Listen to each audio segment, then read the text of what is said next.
निशिकाच मसाले रेसिपीमध्ये आपलं स्वागत आहे. आज आपण बनवणार आहोत व्हेज नॉनव्हेज अशा भाज्यांसाठीची ग्रेव्ही.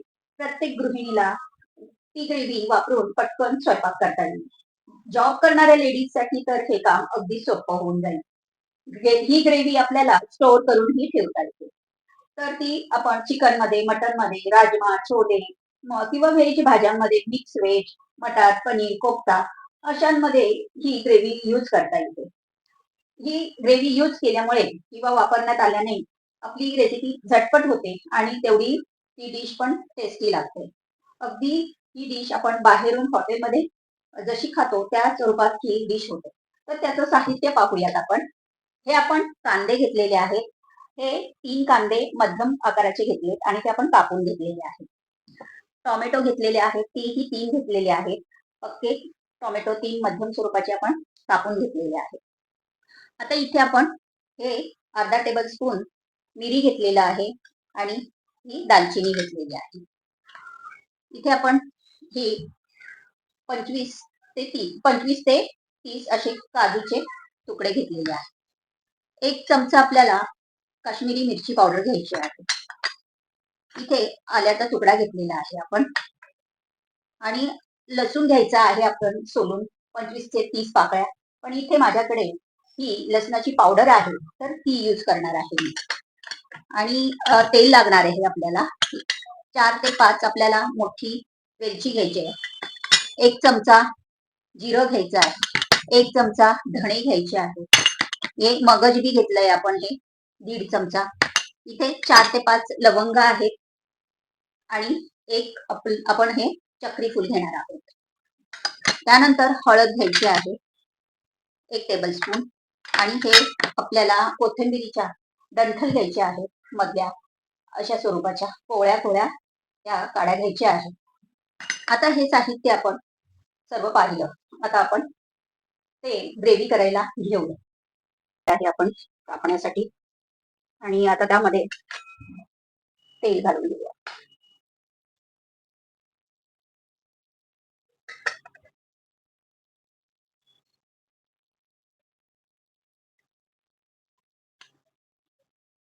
तेल तापलं की जिरं घालायचं आहे. त्यानंतर धणे घालायचे आहेत.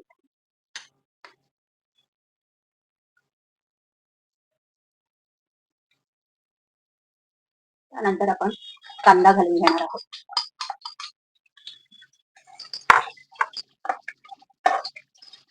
कांदा छानपैकी परतून घ्यायचा आहे तेलामध्ये. अर्धा मिनिट.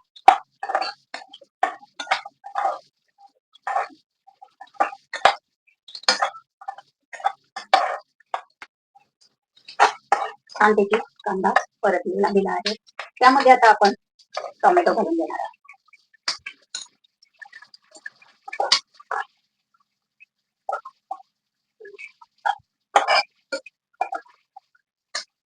टोमॅटो झाल्यानंतर आपण काजू घालून द्यायचे आणि त्यानंतर मगज बी.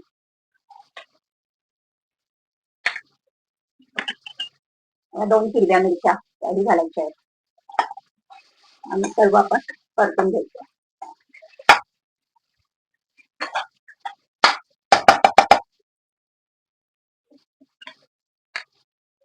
त्यानंतर आपण हे चक्रीतून घालून घ्यायचं आहे आणि 4 लवंग. त्यानंतर आपण ही दालचिनी घालून घ्यायची आहे आणि अर्धा टेबलस्पून आपण मिरे घालायचे. छानपैकी परतून घ्यायचं आणि आपण आता झाकण ठेवूया.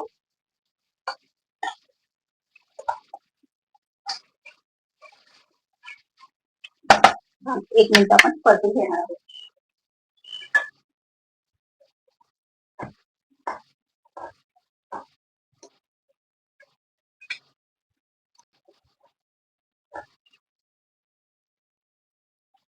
आता आलं घालून घ्यायचं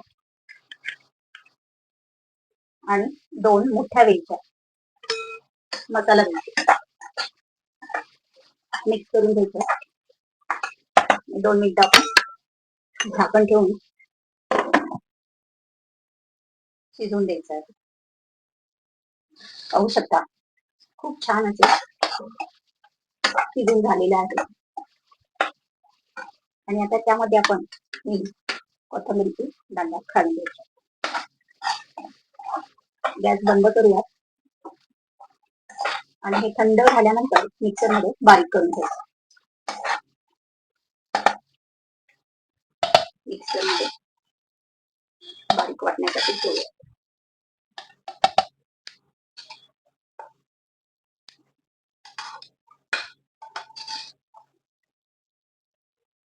ही ग्रेव्ही आपली फ्रीजर मध्ये ठेवली तर खूप दिवस राहते.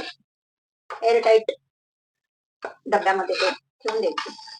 अशा पद्धतीने आपली ही ग्रेव्हीची बघा कशी झालेली आहे.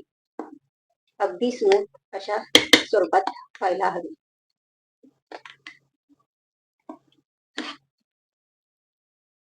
कढई टाकलेली आहे आणि आता आपण तेल घालून घेऊया.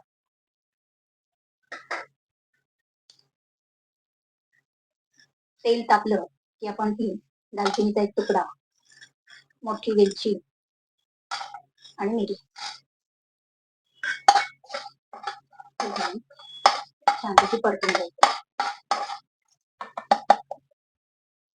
त्यानंतर आपण हे लाल मिरची पावडर घालायची आणि हे लसूण पावडर, जे आपण लसूण वाटणामध्ये घेतलं असतं, पण ही लसूण पावडर आपण आता ग्रेव्ही मध्ये घालून घेणार.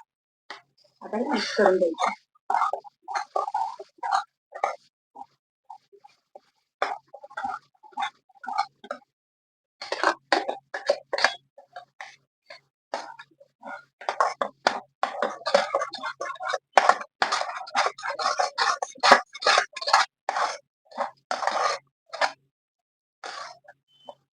आणि त्यानंतर आपण त्याच्यामध्ये हळद घालून घेणार.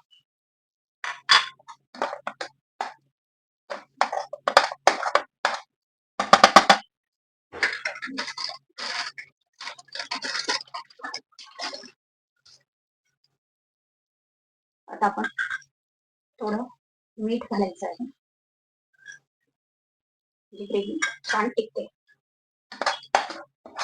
मिक्स करून घ्यायचं.